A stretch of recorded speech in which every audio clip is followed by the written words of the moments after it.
All right, welcome in, everybody. It's a little football time in Texas. University of Texas set to take on the guys over at UTSA at around 6 o'clock tonight. I'm Bobby Burton, joined by Jerry Hamilton and CJ Vogel. Jerry's already up near the new Jumbotron, the backside of it, over near the football facility. Jerry, CJ, how you guys doing this morning? Jerry, that's quite the backdrop over there. I hope you're not sweating too crazy right now, but that looks pretty good. Y'all are inside, so y'all are doing better than I am.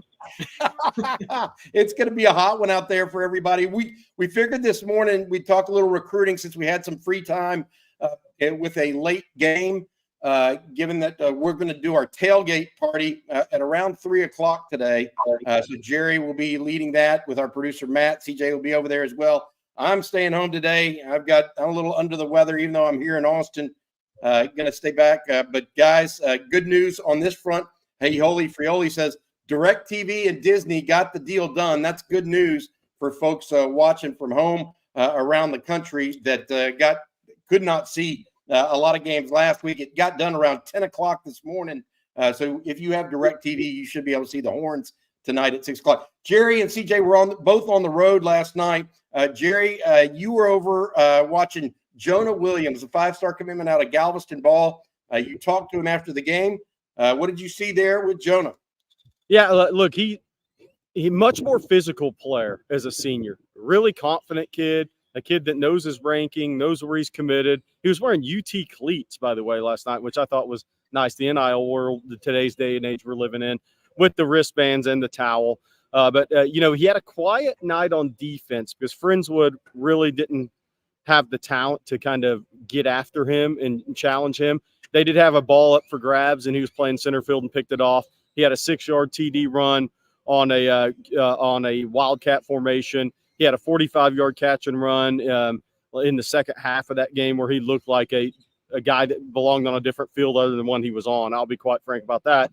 But again, reading plays, more physical. That was my big takeaway from him. And he looks really good physically. I mean, he's keeping the weight off because he got up to about 215. Now he's closer to 203 to 205. Looks really good out there. Very confident player. And in the interview, he tells us where he thinks he's better.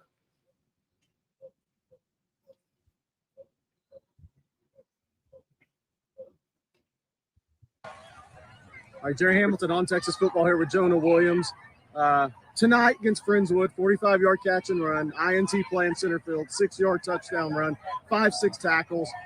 Easy questions, where have you improved this year? Definitely my eyes, recognizing route concepts, just playing unified as well on my defense. I mean, our defense gave up 7 points all 4 quarters, so that's the best I could ask for. On Texas, you watched Texas, Michigan. What were your thoughts on that game, and what are your thoughts in general on the Horns? The Horns got a great season coming up. I mean, Michigan now is just a stepstone to even greater things. Natty on the way. Yeah. When are you heading back to Austin, you think? I'll be back for the ULM game, and my OB is the Georgia game. For the Georgia game? Yes, sir. All right, cool. What are the goals in front of you, man? I mean, graduating in December. Goals in front of you with this team? Just making a long playoff run on my team. It's my last time playing my family that I grew up with, so it's just a blessing being able to come out here and play with my team. All right, that's 5-star Jonah Williams. Let's go. There we go. Good stuff, Jerry, from last night. CJ, you were over in San Antonio watching another 5-star prospect take the field in Michael Terry out of Alamo Heights High School. Tell us what you saw from Michael yesterday, buddy. Yeah, of course, getting to see Michael Terry in action. You wanted to see where he would be lined up at. And a lot of his snaps came in the backfield. He saw some snaps at wide receiver as well. Never had his hand in the dirt. Did take some direct snaps as well. But you see him here being a man-on-man corner on a little sluggo route to the corner for a touchdown. Michael Terry had a rushing, receiving, and passing touchdown last night. So the definition, I told him this in the interview afterward, definition of athlete, whenever you look it up in the dictionary, that photo probably pops up with the face of Michael Terry right there. He was all over the place in the second half. A bit of a slower start Alamo Heights actually has a 26 running back that ran for about 220 and 4 scores last night. So one to watch there. DK Garza is the name. But again, you see the one cut and go ability for a bigger body with Michael Terry. Of course, a guy that they used often in the red zone just to power over people. It was an impressive second half last night. I was impressed by the way that he kept the foot to the or power to the metal, if you will. I don't know what the saying is, Bobby. But Metal to the metal, baby. there it is. Metal to the metal. He was balling in that second half last night, and he lived up to that 5-star showing late in that game last night. Really put the game on ice for Alamo Heights. Hey, I thought it was. Will be on campus today, correct, CJ? Absolutely, he's on campus. He'll get to campus around 3 o'clock, 2 o'clock this afternoon. We'll spend time with the staff before the game, watch the game, and then head back to Alamo Heights this evening. He did say, and he was in Nebraska a week ago for their game against Colorado. Right now, I get the sense it's Nebraska and Texas with Oregon straggling behind in third place. He did say he's hoping to get back up to Oregon. Right now, it's all dependent upon what his schedule is at high school, what those big games look like for Oregon on their schedule, and if they line up with him at Alamo Heights. And Nebraska impressed him last week against Colorado. And right now, Matt Rule being the big part of his recruitment, the head coach at Nebraska, pitching to come play with Dylan Raiola. That's a big part of his vision at the next level is being used in a number of different ways in the offense, while also having a really talented quarterback to play with. Obviously, Texas will have Arch Manning, so that helps their case too, as does proximity. But I'm certainly starting to think that it's Nebraska, Texas, in that 1-2 race right now. I got to ask you guys, other guys that were impressive last night on the recruiting field, one of which was young Jamie French, the wide receiver out of Jacksonville Mandarin. I don't know his final stats, but I saw one of his plays, and I think he stood up to his 5-star ranking in this play. Watch his movement here, guys.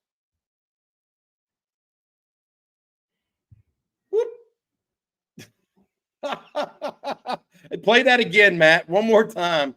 I want to see that one more time because he makes a move here. There we go. Good stuff. Now, Jerry, you said he may have been injured at that game after that play or what have you. You're muted right now, Jerry. I think Jerry's muted, Matt. I think the heat's getting to Jerry and his laptop over there. We might be losing Jerry, but yeah, that happens. Hey, I got to ask you, and we'll keep going here, CJ, as it is. Also on campus for today, Joseph Mbachu, the big defensive lineman out of Georgia, coming in for an unofficial visit. Mbachu committed to Florida right now. Obviously, he could have gone to Florida versus A&M in the swamp today, but he decides to come to Texas instead. The Longhorns in on him as well. Jerry had talked to his family. They were on their way to Austin yesterday. So we know, and he actually tweeted this morning that he was in Austin ready for his unofficial visit to Texas. That's happened. Also, Chase Sims. Jerry broke this news on Thursday. The big defensive lineman out of Richmond, Randall. Guys, he has set up an official visit to the University of Texas for the Mississippi State game. CJ, interestingly there, what I think is very interesting, he is also committed still to Texas A&M, and he's also talking to LSU a little bit as well, but not bad there. KJ Lacey, quarterback out of Saraland High School, we believe suffered an MCL injury last night in his game. That's the quarterback. He may be gone for a while at Saraland. We're following up on that at this point. We don't have official word on 100% of what that injury is, but that's what we're hearing as of right now. CJ, other recruiting news right now that we're looking at as we talk about the Longhorns. Madden Framo, the linebacker out of Southern California, it sounds like USC is making a big push there along with Notre Dame. Texas has not set up another visit with him. But really what's happening is what's happened the last several years with Steve Sarkisian. He's not necessarily targeting uncommitted players right now. He's targeting guys that are committed to other schools, whether that's Kelshawn Johnson, the wide receiver out of Hitchcock that's committed to A&M. He's expected to visit Texas in the coming weeks as well. A number of those defensive tackles, Walter Mathis out of Savannah, Georgia, also lined up. Just a lot of ideas right now as far as the Longhorns and what they're going to do from a recruiting perspective. It won't be a Michael Terry per se, right? That predominates the rest of the way, even though Michael Terry is basically, and Madden Framo are the only two uncommitted prospects the Longhorns are really going after right now. The rest of them are guys committed elsewhere.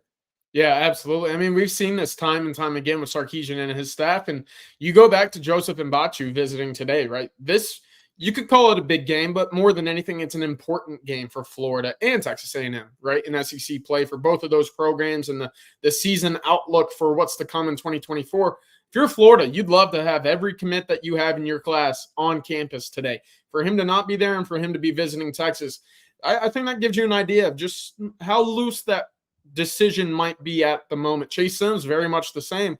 And I thought Jerry put up a great note earlier this week on Sims and the possibility of a future flip with Texas. And this would be what, the third straight year, Bobby, where Texas would be able to walk in there in an A&M class and be able to pull one away on the defensive side of the ball. You could certainly look at it and say, hey, Ty Anthony Smith, Anthony Hill, these guys have already had impacts for Texas. Chase Sims, you could be next in line on that defensive side of the ball as well. And, hey, let's keep Kelshawn Johnson in mind because we've talked about Jamie French. We saw the clip earlier. We've talked about Khalid Lockett. Those are two really talented football players.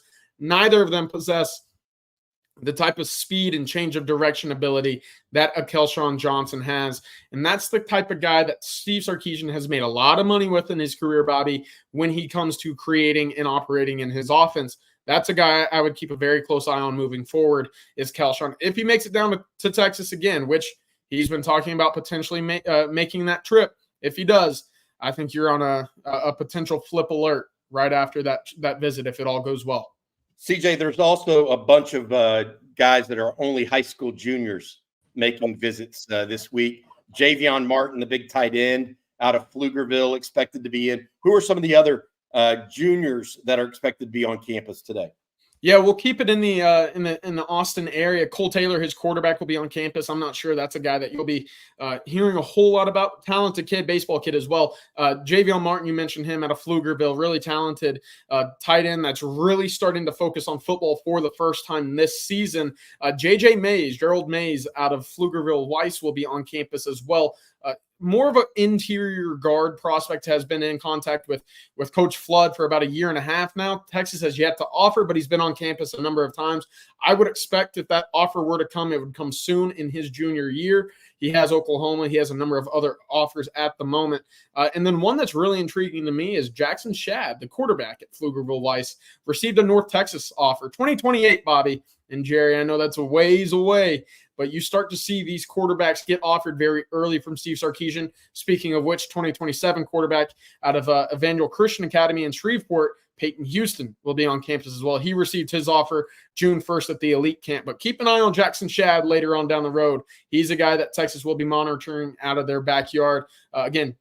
North Texas offered late Friday afternoon, someone to keep a close eye on moving forward out of the Austin area. Jerry, welcome back in. I know you had computer problems there because the heat probably Heat. Yeah, it's been difficult. Hey, we talked a little bit about Joseph Mbachu and all those Georgia defensive linemen. Give us an update overall on those Georgia defensive linemen that Texas is tracking right now. Well, I think Mbachu's obviously the main one. He's the first guy to hit campus this season. Kevin Wynn, I think there's a good chance he makes it to campus later this season. But Texas has to overcome not having his major. That's still something they have to overcome in that recruitment. Now, Walter Mathis committed to LSU. He's probably watching the LSU South Carolina game, very impressed right now. But he has the possibility to visit for sure. I think Texas has had a couple of conversations with him since he committed to LSU. Look, I think he's as good as anybody Texas is recruiting on the defensive front. I think the kid's an absolute stud after seeing him last week in Savannah. But we'll see if he gets on campus. I think that's the whole key is you got to get these guys on campus. Joseph Mbachu's the first guy to get on campus. He's currently committed to Florida. I don't like Florida's chances there, obviously. Georgia, I think, will make a real run at him, a true run at him. Obviously, Tennessee, Alabama, he's got a visit scheduled there. It's a national recruitment, but with the SEC powers. I mean, and USC's trying to get him on campus as well. So Texas has, there you go.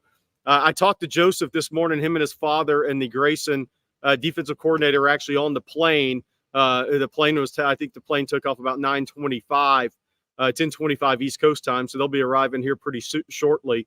But I look, seeing him last week, I think his upside's as high as anybody. He's got a lot of upside, and we'll see what happens. Texas has Tashard Choice and Kenny Baker have some pretty strong connections to the Grayson staff. Does that mean you're going to beat out Georgia if they really want him? No, it doesn't, but it means you're in the game. All right, guys, I want to say, just for people wondering what all is going on with On Texas Football today, we've already had the Saturday conversation hosted by our friends at Duck Camp. Appreciate them.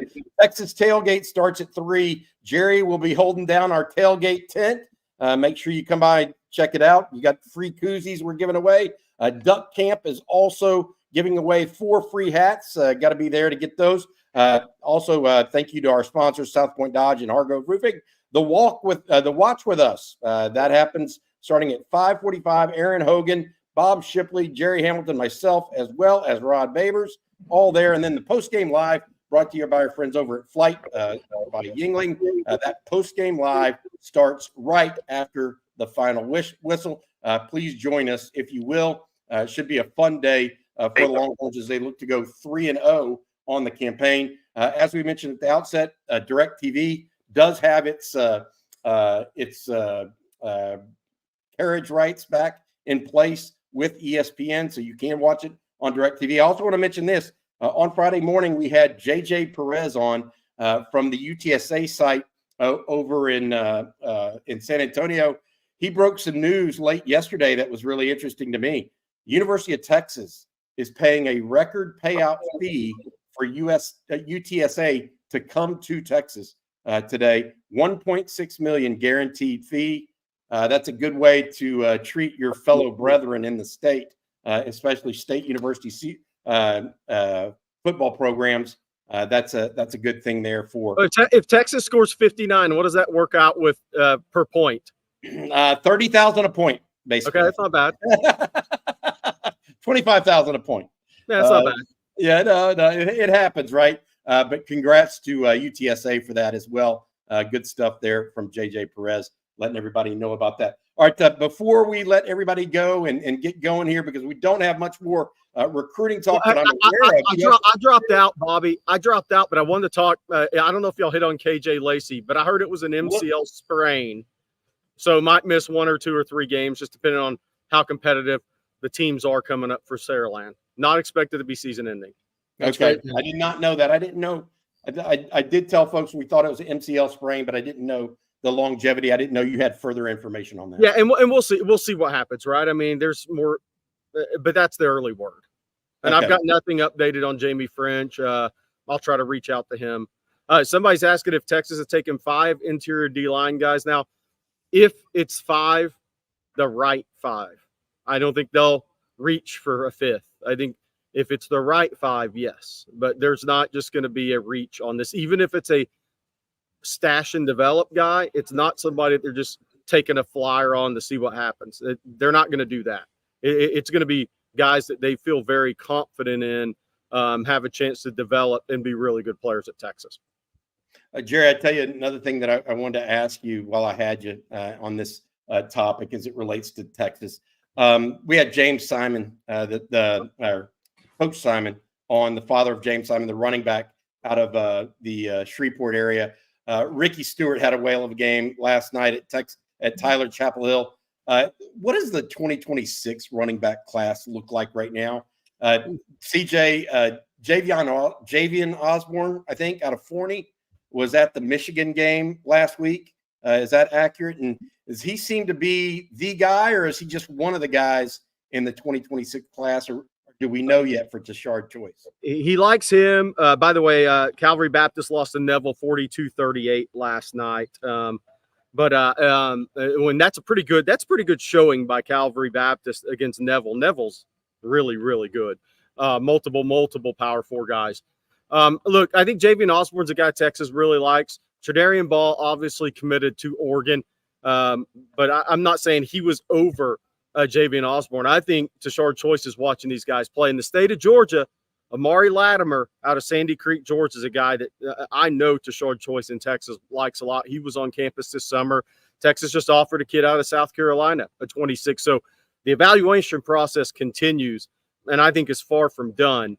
And I think Tashard Choice has taken a look early junior season, a lot of these backs. But, Javian Osborne, I think, is a pretty good fit at Texas if they go that direction. But it'll be a two-back class once again. And Amari Latimer is more of that downhill, inside zone, bigger back that kind of push the pile, fall forward that they need in the SEC as well. So if Texas ended up going Latimer and Osborne, if that's the two they focused on, it would fall in line with what Sark says. They don't want to recruit two the same back in the same class. Those guys are totally different backs. CJ, did you hear anything else outside of that on Osborne or anything else on running backs? No, I think Texas is in a good spot early for Osborne. Of course, he was on campus for the pool bash at the end of July and spoke very highly about Tashard Choice, his relationship there, and of course, how Texas utilizes and develops their running backs. That was top of mind for him. And of course, he just got to see Texas in the big house last week, Bobby, put a beat down on Michigan, who is also heavily after him at the moment. I will say, running back might be the deepest position in the entire state for 2026. I saw two cats last night, both in the 26 class with some FCS, lower FBS offers that I had yet to hear about in its entirety. DK Garza, I mentioned him. Jackson Reagan at Comal Canyon High School. He's got Yale, UIW, Texas State around the corner. But Isaiah Young, a guy out of San Marcos, was on campus. Keelan Chavies out of Hutto was on campus earlier this summer as well. So a lot of talent in that running back room in 2026. Of course, KJ Edwards, another guy that we've heard in the class. Racing Guillory from Aledo, formerly in this 2026 class as well. A lot of talent, a lot of opportunities and options for the Longhorns in this class at the running back spot. I found the box score from John Simon's game last night. They really stacked the box. Calvary threw for 376. He had 17 for 54 rushing, but Neville really stacked the box. Made Calvary Baptist beat him through the air, and they threw for and then they had a halfback pass. So they threw for 407. Not enough though against Neville, who had over 500 yards. Hey, Jerry, you're out there right now. You're on campus, obviously. What's it look like from there? Is the festivities started? I know our friends over at Flat Creek, their wine garden opens up at noon today. If you're hot and want a frosé, Jerry, make sure you go get one of those purple drinks. Well, I'll show you all a little something. Something new is I'm going to walk to it. Y'all talk for a second. I want to show the Texas fans something I just passed when I was looking for cooler air. So, they've taken the pregame festivities to the front of the Moody Center for those that haven't been to a game this year. And I'm walking over, and I'll get you guys a sneak peek at that. So they've carried over the tailgating to a big, nice setup here at the front of Moody Center. So sorry, the thing's shaking while I'm walking. It's not me, I assure you. Yeah. I'm not nervous, guys. Jerry, as you're walking over there, a team that might be nervous is Florida State. Fumbled on the first play of the game. Looks like they might be in for an 0-3 start this year. For a few folks. Who are they playing? Who are they playing? Norvell's playing his old team, Memphis. So not great. That looks good, Jerry. I love that area right now. Yeah, I'm going to go to the sign so y'all can see what it's called here. It's not Dell Technologies Plaza, by the way. It's the Big Bertha Bazaar. Let me see if I can get that for everybody. Can y'all see that? It's a little low. See if you can go higher. There we go. We got it barely. We get the idea, Jerry. We get the idea. All right. Hey, we'll see, folks. Come join us at the tailgate. I won't be out there. Jerry and CJ will be there. Again, free koozies, got some other stuff, giveaways. Flight will be providing some of the beer, etc. Come join us at the tailgate. Jerry will get going around 3 o'clock. I'll be in here in my little home studio today. CJ will be out there as well. Matt, our producer, will be on site too. All right, guys, thank y'all for joining us. Good morning update on some recruiting stuff. We'll have more recruiting news tomorrow and the day after. A little wrap up with what's going on this week and the stats for all the players. But for now, for CJ Vogel and Jerry Hamilton, I'm Bobby Burton. Thanks for watching. Hook 'em.